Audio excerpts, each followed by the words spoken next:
All right, everyone. Thanks for being here today. We greatly appreciate it. I am going to record our session today. So if you can hear that, you know that we're recording, and you will receive a copy of the recording automatically. So for those people who could not tune in live today, you can listen in later or catch up on something that you wanted to see again or whatever it is. So let's go ahead and dive in. You should be able to hear me okay, and also be able to see my slides as well. So please, if you don't mind, put either in the chat or Q&A if that's not the case, if you cannot see my slides and if you can't hear me okay. I don't usually do videos for these because we keep them kind of short and sweet. And also sometimes my internet goes back and forth just depending on what's going on at my house, if my son is home, etc. So let's go ahead and dive in. We are going to be talking today about how to jumpstart your job search in the new year. This is in conjunction with Georgia State University. Their alum attend our webinars, or this particular webinar as well, this series. And I'm thrilled to be here with you all today. And by the way, a lot of people will ask us, is this a good time, end of year, holiday time to be job searching? And it absolutely is. What I tell people is do not stop your search just because it's year end or holiday time and you think people either are not hiring or they won't get back to you. We've had clients get hired on Christmas Day. So you just never know who's going to be available.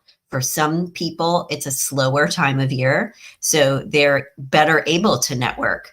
Holiday work events or non-work events are places where you can network with people. So keep in mind being realistic about things, that it may be a little bit slower than usual and it may take a little bit longer for people to get back to you, but we want you to get prepared for really kind of pounding the pavement, if you will, in the new year especially. And that's why we're here today. So for those of you who don't know me yet, I'm Hallie Crawford. I'm a certified career coach.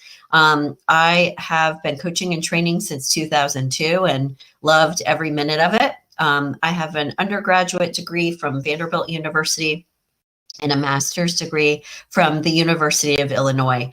And the advice that we're going to give you all today is advice that we give to all of our clients to help them conduct an effective job search. And this is a good time to get started on working on your materials and everything else so that when hiring picks up, even more so in the new year, you'll be ready to go. We know that for a lot of people, it's understandable that job searching and career transition, or even if it's not career transition, can be really challenging. It's emotional. It can be frustrating for people. I don't think in the 25 plus years I've been coaching, anyone has ever said, I love job searching, can't wait to do this. There's new technology out there. If you take a look at this slide, there's so many steps to take to conduct an effective search.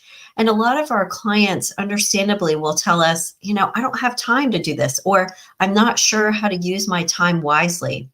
And is this a good time to make a move or be job searching? And as I just said, I want you to be networking as much as you normally would during the course of the holiday season. Just be mindful that some people may be out of the office a little bit more or slower to respond, but some people do have a little bit more time to chat with you.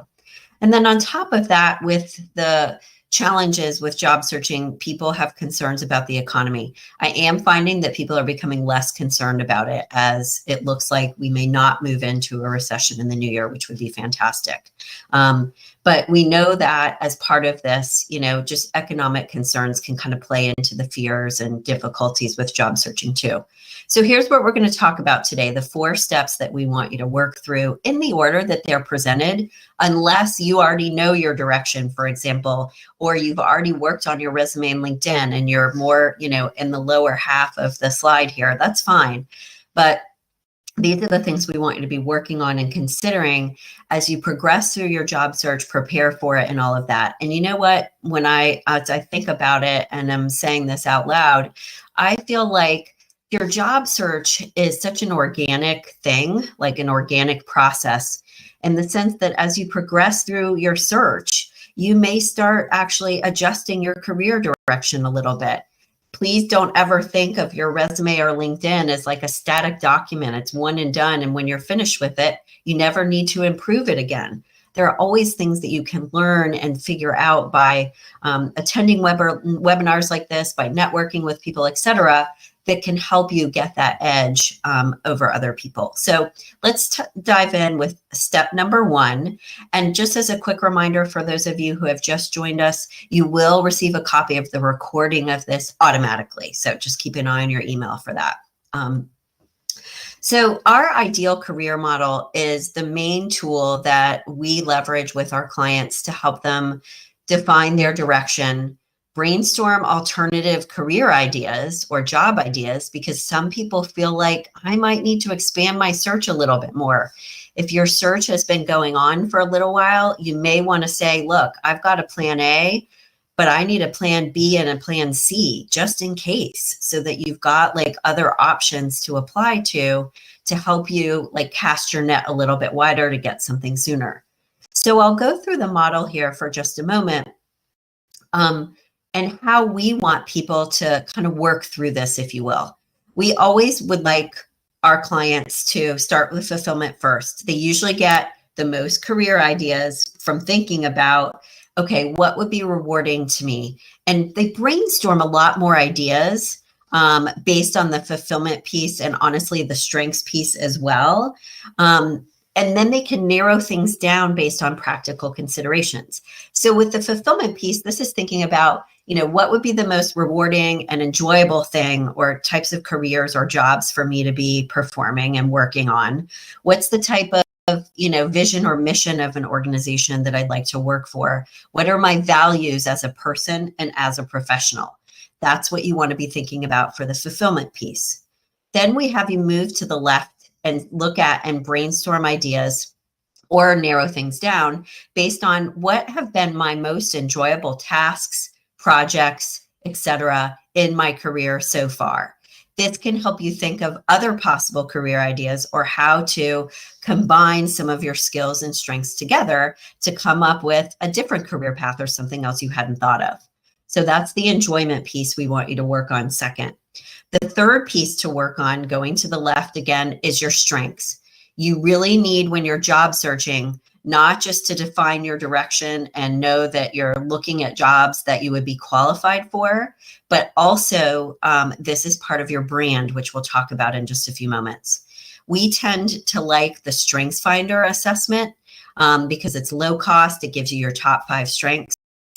The reason why I would recommend the Strengths Finder or something like that, honestly, too, is it can help you craft your elevator speech and be more prepared for interviews because it gives you language for how to articulate your strengths. That's the part I love about Strengths Finder.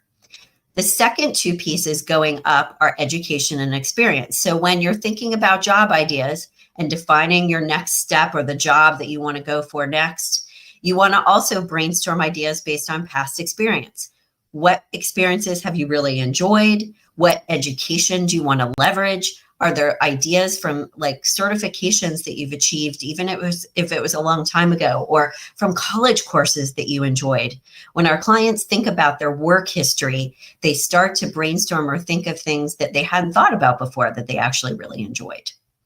The next piece we want you to consider up above is personality type. We don't want you to apply for jobs that are not going to be a good fit for your personality type. And what I mean by that are things like, if you're introverted, we don't want you to apply for jobs where you have to be an extrovert. If you're more a big picture strategic thinker, a really detail oriented job is not going to be good for you.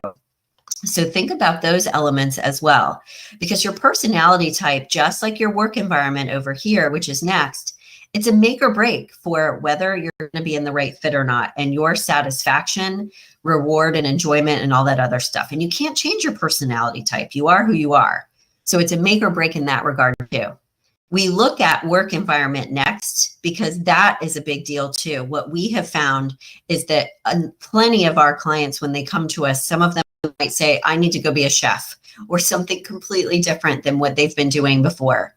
But I don't want to say 9 times out of 10. I would say about 7 times out of 10, give or take, what our clients will figure out through the course of working with us is it was mostly about the work environment that was the problem for them. They were actually in the right type of role, maybe even the right industry, but it's the wrong organization where they're not being treated well, where the culture, the values, the mission aren't a fit, whatever it is. Work environment, again, too, is a make or break, and you need to consider it. Because even if you're in the right type of role, if you're at the wrong place, you're going to end up wanting to leave. And then finally, last but absolutely not least, is compensation. Include in this block of the model, not just salary, but benefits, flex time, location of where you're working. Is it hybrid, remote, all of that other stuff.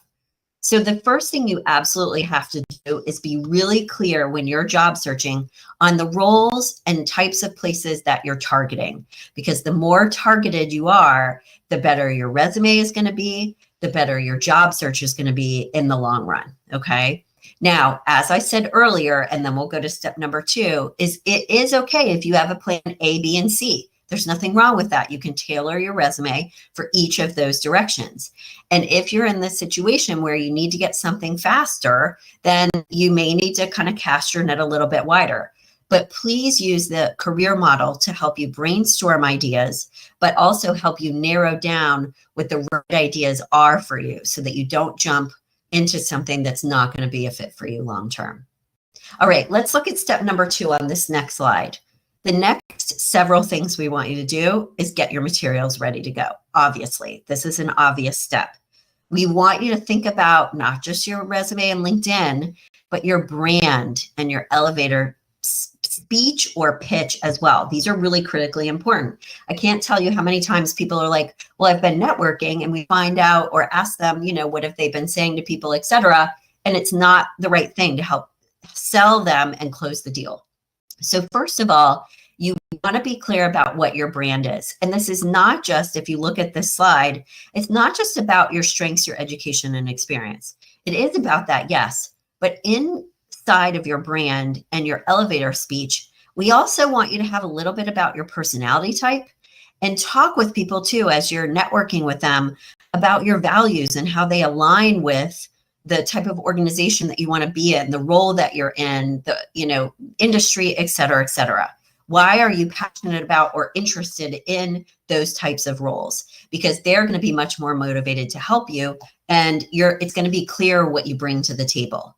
You want your brand to be as results oriented as possible. And just really quickly here, and then we'll keep going, you'll see that you can use the model here as well to help understand what your brand is. Talk about why you enjoy what you do. Employers want to hire people that are excited about the work that they do, as well as these tangible things like your education experience and your strengths. Put a little bit in there too about your personality type though as well. Communication skills, strong work ethic, really great, for example, at conflict management. Those are things that can also be considered strengths, but elements of your personality type, for example, if you're really calm and cool under pressure, that's something that's part of your brand that you want to bring out and mention on your resume and on your LinkedIn profile. As part of your brand, you want to be working on, as we said earlier, and updating your resume, your LinkedIn, and making sure that your online presence is cleaned up and everything looks okay to you. Too many people have been turned down, if you look at the stat on the left-hand side of this slide, because of something they found, an employer found online. 70% of employers have turned people down because of something they found online. It's important to Google yourself. Make sure that your social media is clean or private, or take it down.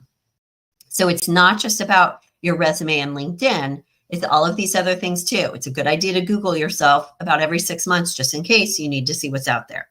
Now, let's talk about your resume and LinkedIn, because what we want you to think about as we progress here is you don't want to just think about your resume and LinkedIn as updated and selling you. It needs to brand you as well. When someone looks at both of them, it's almost like you want them to have, I don't want to say an emotional reaction to it, because I think that's a little bit too strong, but they're already starting to paint a picture of who you are and what you bring to the table. Adjectives are starting to populate in their head that you want to populate in their head based on what you bring to the table and what your brand is. And we'll talk about that more in a moment. As part of step number 2, we want you to develop and have a really good elevator pitch. People tend to discount this and think, okay, resume, LinkedIn, all good to go. I'm ready to go. And then they start talking with people and they're like, ooh, I didn't say what I wanted to, or it wasn't as strong as I would like it to be. So it's really important to take a few minutes to work on this. Your elevator pitch is about 150 words, give or take. We all know what this is. It's short and sweet, but remember that you don't have to smash everything into that one first sentence or two that's really short, because in most cases, you're going to have a continued conversation with this person, whether it's at an event or online or whatever it is. Okay. But you want it at the very beginning to be as catchy as possible. Now, you don't have to be a comedian, but have it be a little bit catchier if you can.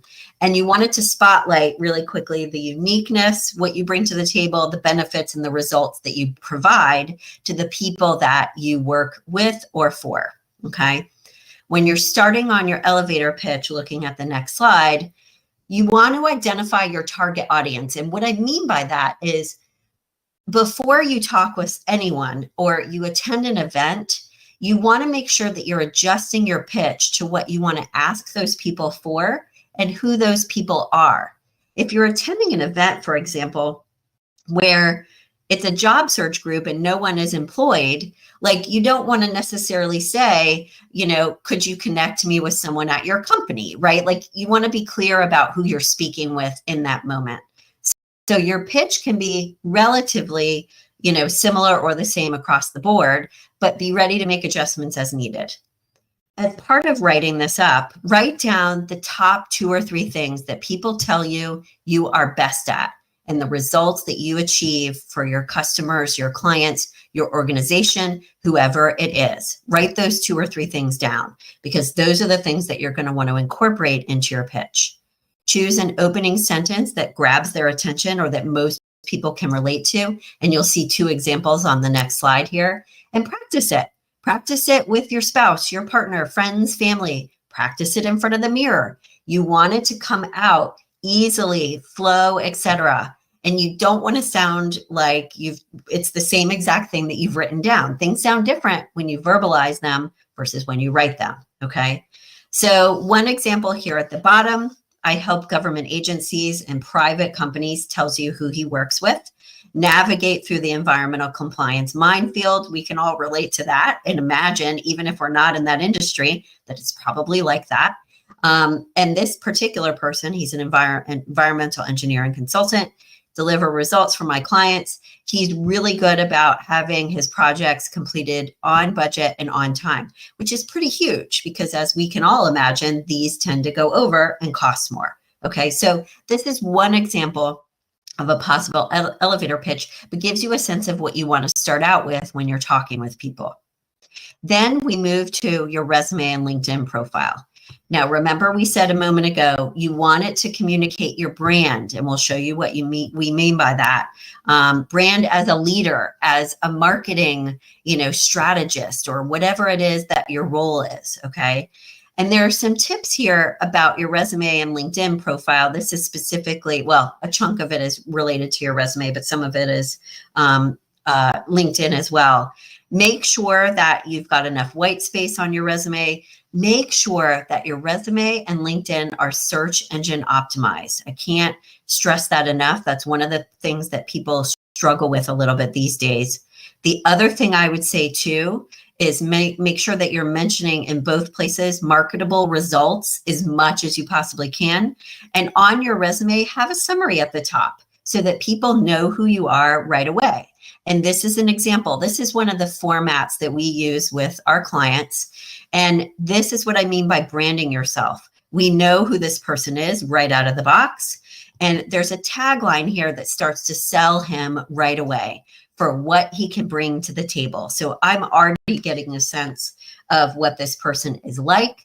And other adjectives are popping to my mind just from reading this. And this is an example summary here at the top as well. Okay. So this is why we want you to revise and update your resume so that you're not just selling yourself like these are the things I'm great at, but you're painting that picture of what it would be like if they hired you. Okay. Let's talk next about your LinkedIn profile on this next slide. Everything needs to be professional on there. Photo, we want you to have a branded banner behind your headshot. We want you to have measurable results in your experience section. It's a great idea to work on getting recommendations from people because you can use them in your experience section on LinkedIn. You can sprinkle some of them in there. Some people, we will have them use testimonials on their resume. You want to make sure your LinkedIn profile is search engine optimized. That's what SEO means. And make sure too, because LinkedIn changes their settings all the time, make sure that you check your settings and everything is in the place you want it to be. Everything is visible and public, and you've got it marked as I'm open to opportunities so that employers and recruiters will find you.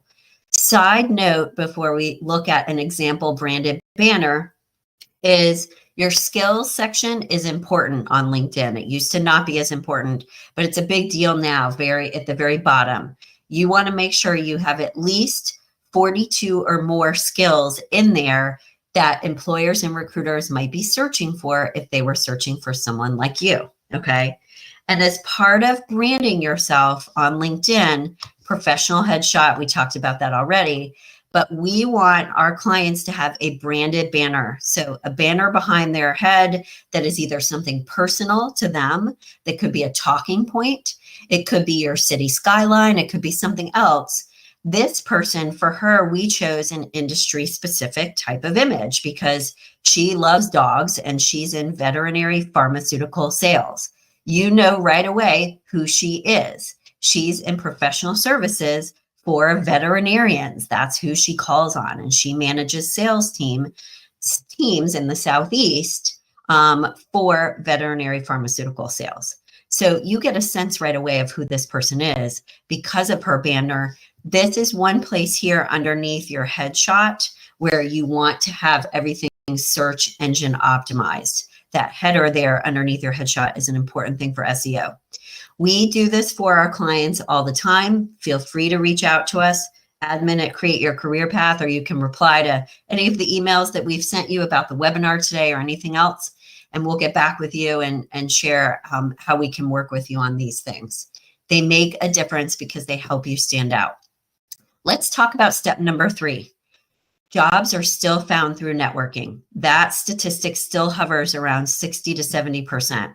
So even though we've got all this technology now and all this other stuff, I realize people still find jobs through who they know. So the people who get positions faster are the people that are telling more and more people that they are looking.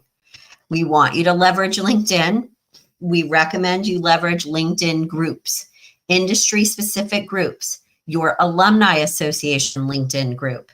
Find people there to connect with, talk with, pick their brain a little bit about your job search. Industry-specific association meetings, we want you to attend those locally, online, remote, or in person, because that's how you can kind of stand in the traffic, is how I call it. So the more people you're telling, the more advice you're going to get, but also the more people are kind of keeping an eye out for you. And then social groups are fair game too. I know everyone has heard this before, and it's like, ad nauseum. We've had clients get interviews through their daycare provider because one of the other kids, that child's father, his architecture firm was hiring, and she mentioned it to one of the other kids' parents. Like, you just never know. So talk to as many people as possible and leverage these different resources.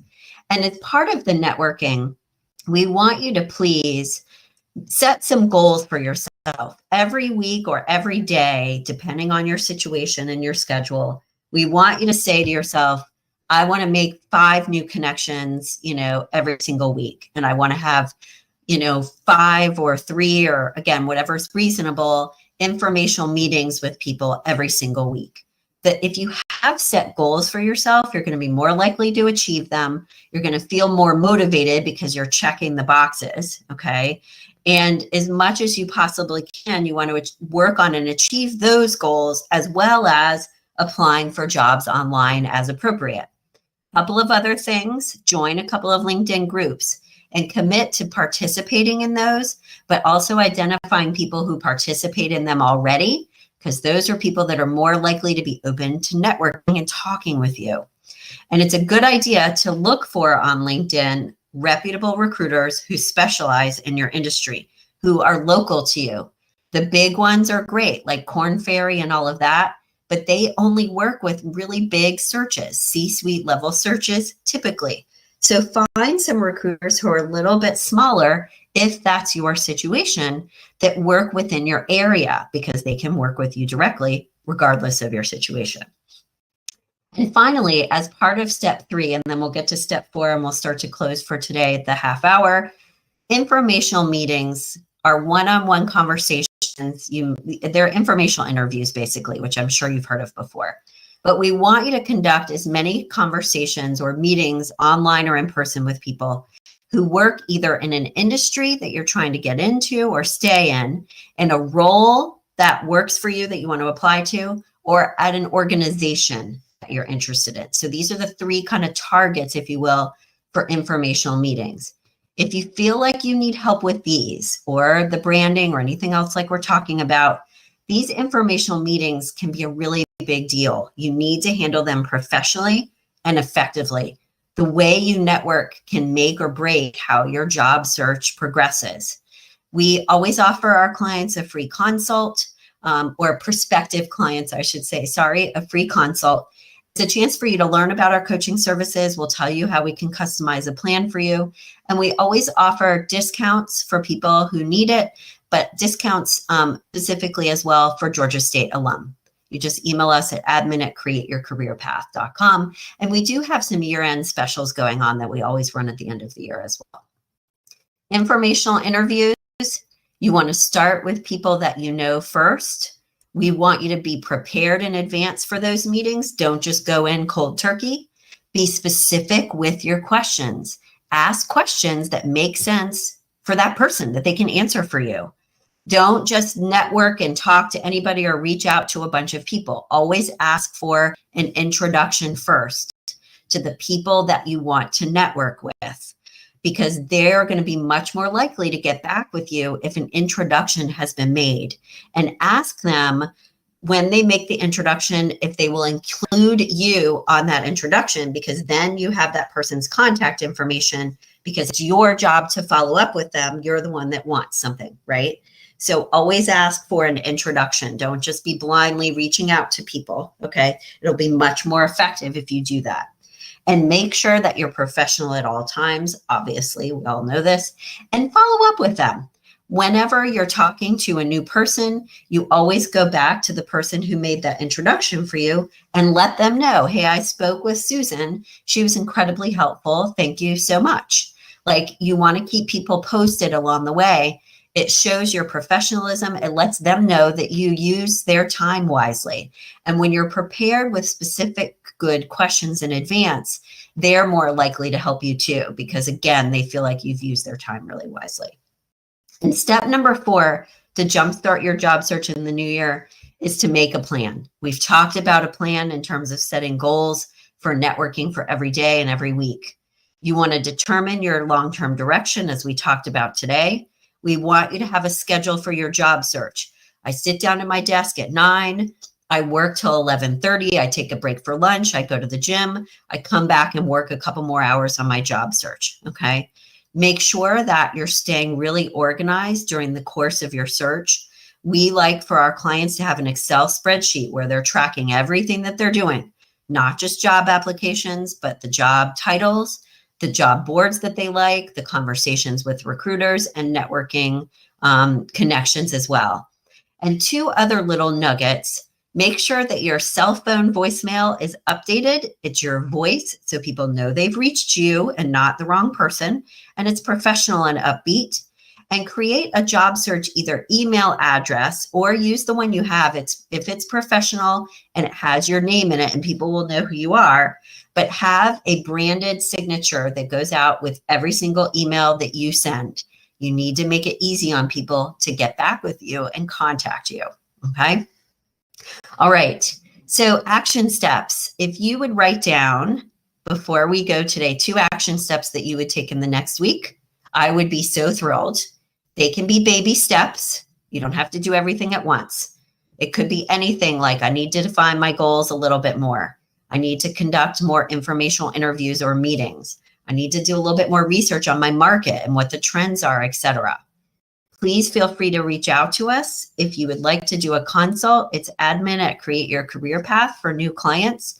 And we have a really great LinkedIn guide that has tips and tricks in it for getting in front of hiring managers, finding people that are hiring that may not be advertising, etc. It's $20. You can email us if you'd like a copy of that. We'd be happy to send that over to you. I hope this was helpful for you as a free resource before the holidays. Like we said, don't stop your search. Keep going through the holidays. Just give people a little bit more time to get back with you. Have a great day, everyone. Look out for the recording within the next 24 hours. And